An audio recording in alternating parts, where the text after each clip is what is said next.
أعوذ بالله من الشيطان الرجيم بسم الله الرحمن الرحيم الحمد لله رب العالمين وصلى الله على محمد وعلى أهل بيته الطيبين الطاهرين صلوا على محمد وآل محمد.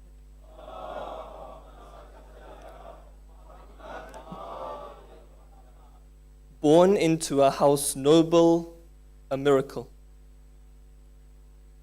Born into a house noble, a miracle. Born at a time of ignorance, a time when people believed in Uzza and Hubal, into a family that every idol shuns. Muhammad born to them, and from Allah the cradle, a heart beating tawheed from the very first second, an orphan so young, and Halima would suckle, but never doubt the purity of this maidservant. The parent of an infallible can never be an infidel. The parent of an infallible can never be an infidel. Then what about his guardian and the father of Ali? Use the Quran and Hadith. Use your own aql. Don't understand? I'll explain it to you nicely. What he did for Islam will never be comparable. For those sincere, it is clear for us to see. Nurturing your prophet, is this something fickle? And protecting the entire ummah in his valley? A blessing to mankind, but ascribed titles terrible. Poet and magician, assaulted and abused. But in manners this man reached the absolute pinnacle. For his mission to be silenced, he always refused. A young girl I see, and yet another miracle, wiping the blood off the face of her father. This existence, Fatima, to Islam pivotal, the hinge of our faith rests on her shoulder. I have more rights than you, he says, on a minbar of saddles.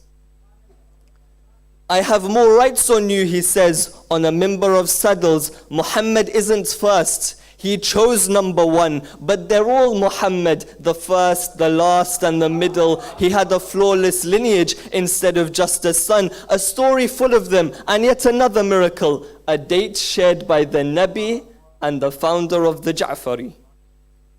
A story full of them, and yet another miracle. A date shared by the Nabi and the founder of the Ja'fari. Would you still deny the sign so visible right beside Muhammad are the children of Ali? See him as perfect, and this don't belittle.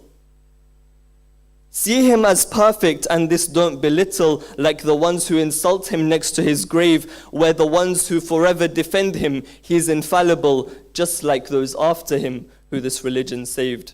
Just like those after him who this religion saved. Sallu ala Muhammadin wa ali Muhammad.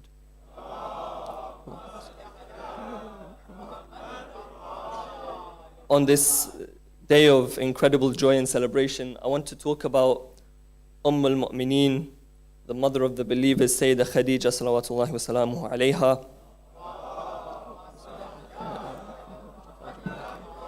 And I want to say, in a time like this, when our beliefs are attacked, values, principles, and its followers are trapped. From one side, so-called leaders our freedom hijack. From the other, bullets of hypocrisy are stacked. When murder is our base and darkness is our height, shining from within, she's a beacon of light. She held the hand of Muhammad, unmatched beauty. Beauty in wisdom, justice, and generosity. Beauty in giving to the friend and the enemy, giving her help, her smile, and her honesty. One woman lifted Islam, defining perfection. Without Khadija, there would be no religion.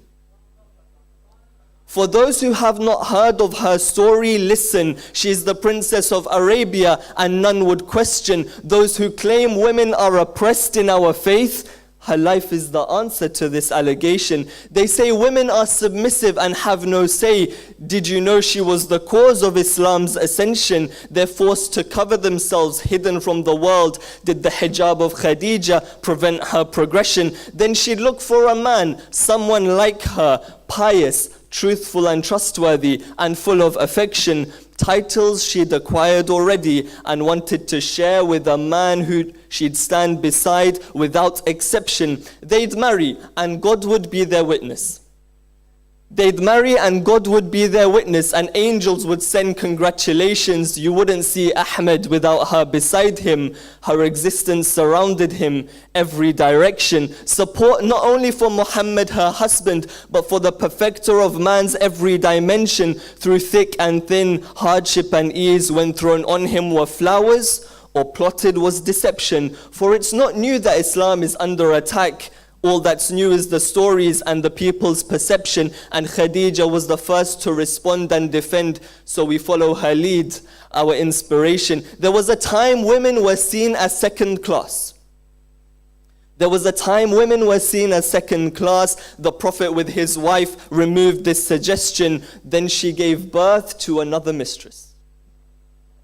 Then she gave birth to another mistress, Fatima al-Zahra. But if I kept speaking till I die, her value I wouldn't mention. Because that's what you get when you mix two people like the man of mercy and the queen of heaven. There was a time women were oppressed and beaten, but the notion of injustice she ripped from this religion. To us, she's our mother, mother of the believers. From our worship to our manners, she's our teacher. At home or at work, we aim to live like her. That's why at this gathering, Khadija, we remember, we pray for all of mankind, Muslim and not.